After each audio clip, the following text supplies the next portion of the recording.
I want to talk about vision and purpose. Your vision for your company, for your brand.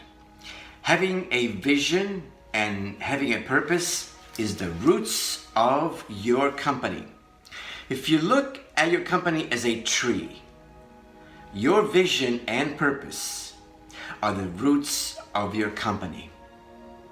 Having a vision gives your company direction. Where do you want to go? What do you want to become? Take time to discover and get clear and write down what your vision is for your company, for your brand. Where will you be 5 years from now, 10 years from now, or even 1 year from now? Okay?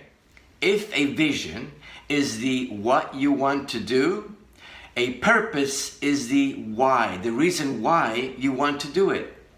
Vision and purpose will give you strength and support.